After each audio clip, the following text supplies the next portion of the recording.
Bonjour, aujourd'hui je vous parle d'orgueil et d'humilité.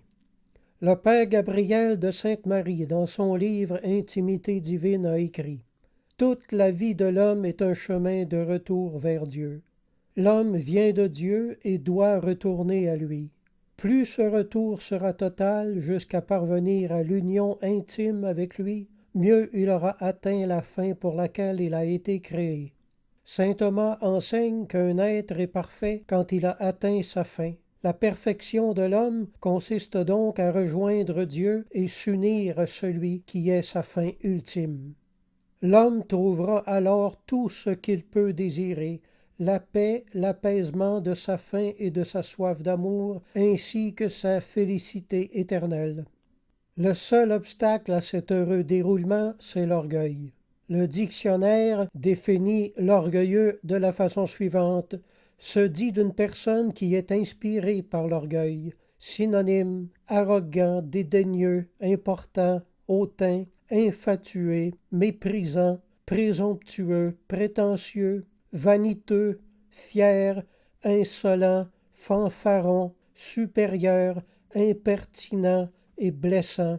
Beau caractère, n'est-ce pas? Ces attitudes de cœur consistent une citadelle contre Dieu. Cette révolte intérieure à l'idée de Dieu doit être brisée et mise en morceaux et jetée par terre. Le brisement de la volonté rebelle est le but même de notre passage sur la terre. Et pour y arriver, l'humain doit passer par de nombreux points de brisement. C'est pourquoi, pour certains, la vie n'est qu'une longue perte. À force d'échecs, l'humain s'écroule et fond en larmes. Alors la grâce divine peut descendre d'en haut, le recouvrir et l'envelopper. L'âme est purifiée et entre alors dans l'humilité.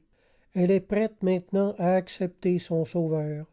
La Bible dit « Voici mes souffrances mêmes sont devenues mon salut ». Quelquefois, ce sera la maladie qui déracinera l'orgueil en nous et nous donnera cette humilité qui plantera en nous le germe de la foi. Le cœur devient humble uniquement par voie de brisement, de contrariété, de déception et d'humiliation. Toutes nos larmes sont accompagnées d'Esprit Saint et de sa présence consolante, le saviez-vous? Les larmes pavent le chemin de Dieu vers nous. L'humilité donne la foi. Toutes nos épreuves et contrariétés jusqu'à ce jour ont concouru à vous amener jusqu'ici, à vous placer devant cette radio, à vous placer sur le chemin du salut. En l'Évangile selon Matthieu, il est écrit « Les disciples s'approchèrent de Jésus et dirent « Qui donc est le plus grand dans le royaume des cieux ?» Jésus, ayant appelé un petit enfant, le plaça au milieu d'eux et dit « Je vous le dis en vérité, si vous ne vous convertissez et si vous ne devenez comme les petits enfants, vous n'entrerez pas dans le royaume des cieux.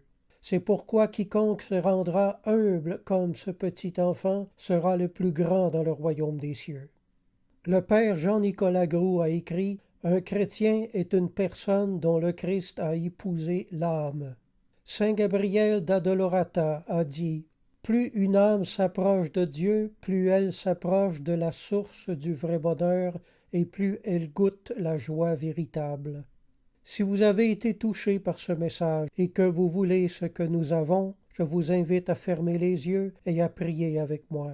Mon Dieu, je comprends enfin pourquoi la vie m'a battu comme une tempête. Mon orgueil faisait obstacle à l'humilité qui donne la foi et qui sauve. Je suis prêt aujourd'hui. J'accepte Jésus-Christ comme Sauveur et Seigneur et Maître. Je me ferai désormais humble comme un petit enfant, afin qu'un jour j'entre dans ton royaume. Amen.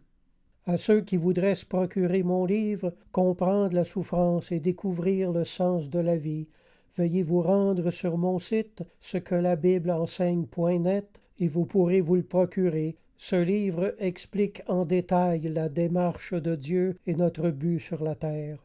Je vous encourage à vous procurer une Bible et à retourner à l'Église. Si vous avez des questions, mon adresse courriel est jocelyn041@hotmail.fr. Alors je vous dis à la prochaine, gardez la foi et la foi vous gardera.